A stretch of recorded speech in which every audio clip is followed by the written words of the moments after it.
What is the best age to get pregnant? When should I plan my pregnancy? Today we are going to discuss this at length.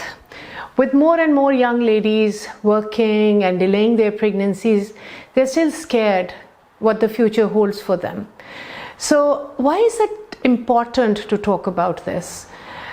As far as female fertility is concerned, a woman is born with a certain finite number of eggs.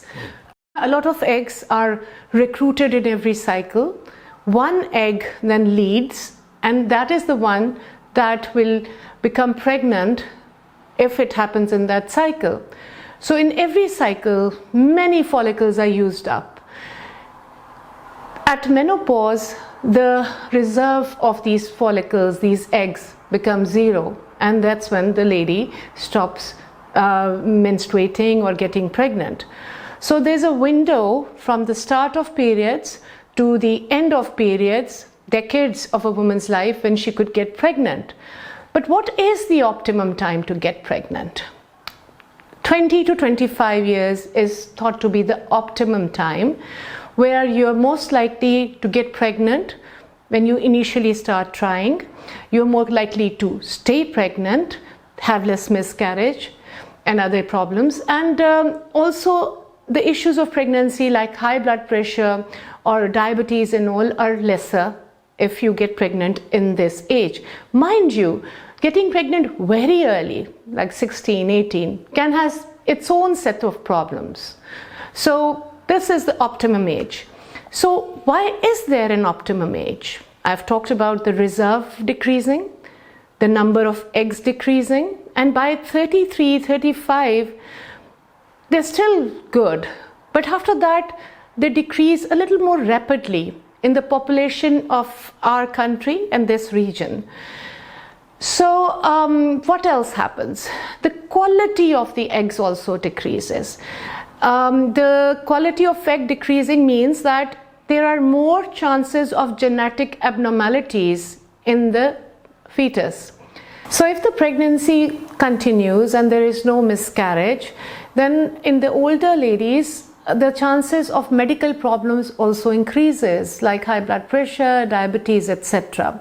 And it's also difficult for the body generally because there are more aches and pains, more problems associated with carrying the pregnancy, especially as it gets bigger. Of course, we have help for that as well, not to worry. It's not that I'm discouraging people from delaying pregnancy. I'm telling you the pros and cons so that you can make informed decisions. So you have carried to term and you're in the older age group, then what can be the problem then?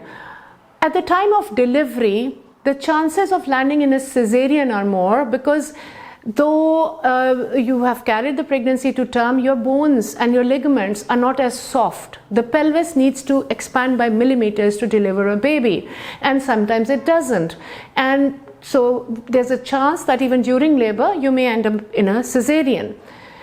The question I'm asked here is that there are women who are having babies and then they also have babies in their 30s and they're fine and they deliver normally. Their pelvis has got used to delivering babies. So if they get pregnant in their mid-30s or late 30s, they have a better chance of delivering normally as opposed to landing in a cesarean section.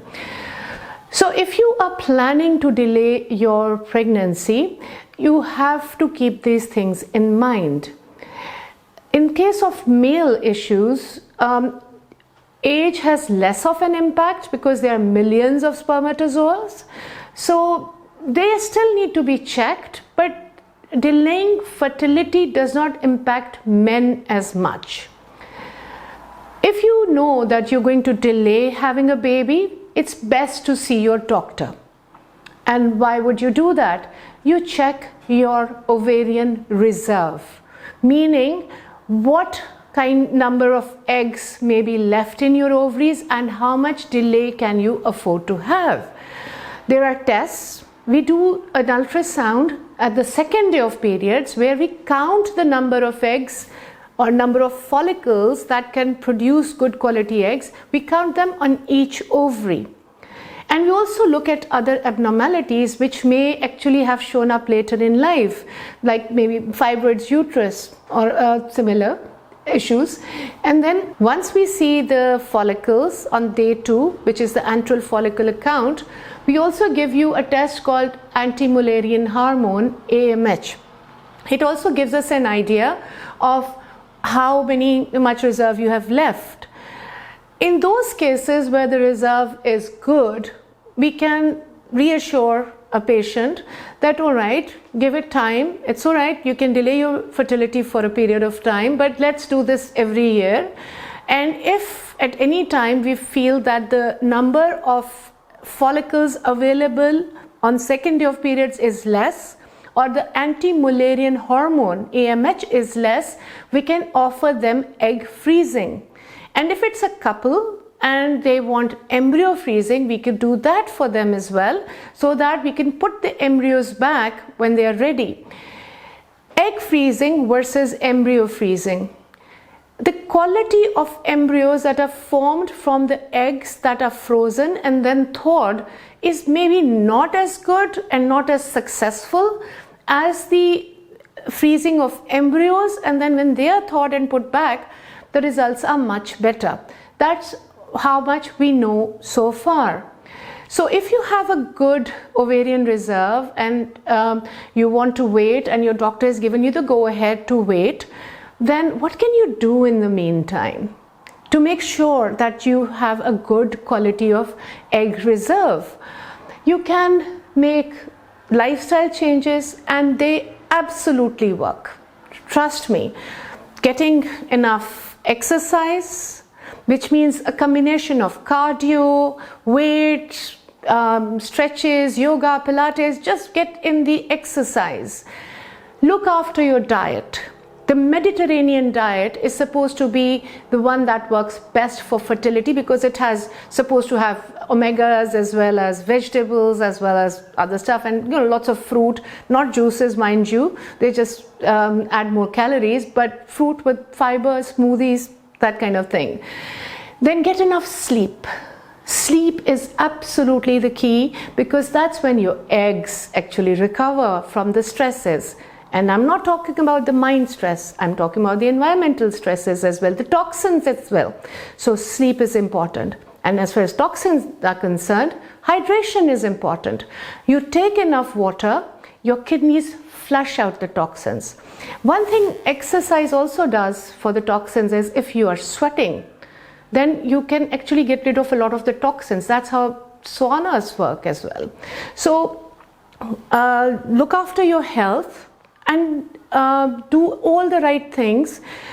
Do away with smoking, alcohol, and all the recreational drugs. They're going to mess things up, and that goes for you guys as well. Next, we talk about the supplements you should be taking. Amongst the supplements for men and women, one thing that has been established that works is coenzyme Q. Various brands are available. 2-3 times a day you can take the capsules. DHEA sulfate improves the reserve in females and does help the male as well. Then antioxidants, vitamin E, vitamin C, omegas, all of them help.